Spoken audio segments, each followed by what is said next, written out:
between the wheels and the track. The solution is to take both these factors out of the equation. It sounds like science fiction, but trains that do just that really exist, and they're called Maglev, which stands for magnetically levitating trains. There are no overhead power cables because the power source is built into the track. There's no friction from the wheels because, well, there aren't any wheels. The train is designed to float 10 millimeters above the track, so the only resistance it has is air resistance, which makes this train fast. Very fast. Here at the Transrapid test track in northern Germany, they're testing a technology that they hope has the potential to take over where the TGV meets its limits, with enough speed, not just for intercity, but for intercontinental travel.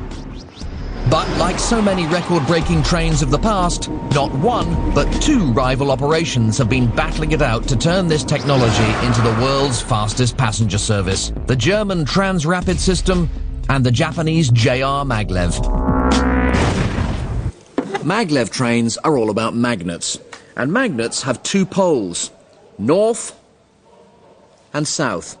And when the facing poles of each magnet are the same, like in this instance north, north, they repel. Like so. The Japanese JR Maglev system uses this force to lift their trains. Magnets on the train face magnets with similar poles on the track, and the train rests on the repulsive force as if it's sitting on an invisible cushion. Like so. Japanese maglev trains have reached speeds in excess of 580 kilometers an hour using this system. But the technology is still confined to the test track. They've never managed to turn it into a commercially viable passenger train. While the Japanese system uses the repulsive force of magnets, the German system makes use of attraction. But it's no use having the train sticking to the tracks. The trick to hovering is to use electromagnets. Now, an electromagnet is just a piece of metal with wire coiled round it, like so. And when you put some current through that wire, like this, it's attracted like so. When you switch that current off, it drops. Attract, drop, and so on. And if you were to switch your electromagnet on and off fast enough, like this device does automatically, you can defeat gravity, attracting and dropping so quickly that metal objects like my toy train here appear to hover. Incredible. I don't know about you, but I think that's pretty damn amazing. And that's magic. The Transrapid has massive electromagnets in here that sit under the track. And when the power is switched on, power on, bitte. The magnets are attracted to the track, and now the train, the whole train, is floating in midair 10 millimeters above the track with magnets at the side here to keep it steady.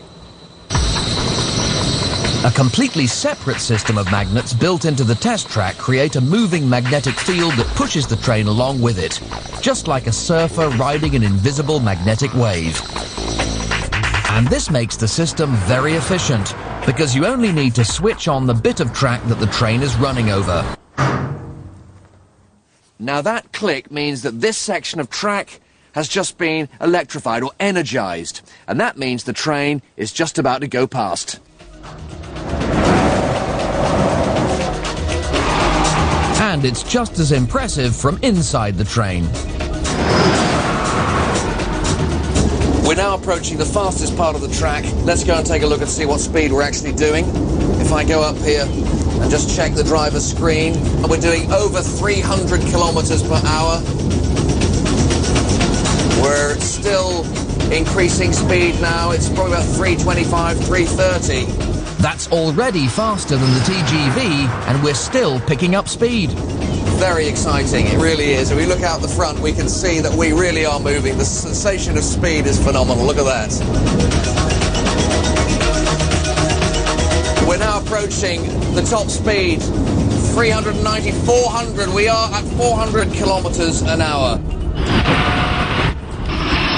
At At that speed, you could go right across Europe from Paris to Moscow in just 6 hours. On October the 11th, 2003, the Germans got one up on the Japanese when a 30-kilometer track between the city of Shanghai and its airport opened its doors to the public. Using the German Transrapid technology, this billion-euro project became the world's fastest passenger train, regularly topping 430 kilometers an hour.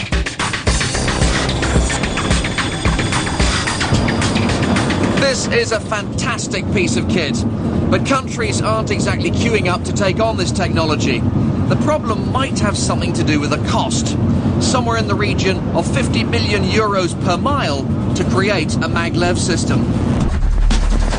Unlike City of Truro and the TGV, it seems that for Maglev, simply being the fastest isn't going to be enough. Maglev is going to have to get an awful lot faster.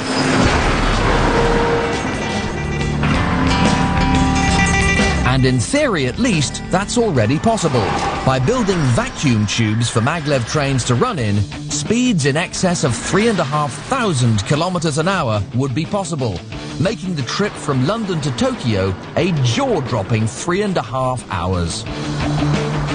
Now that really would be massive speed.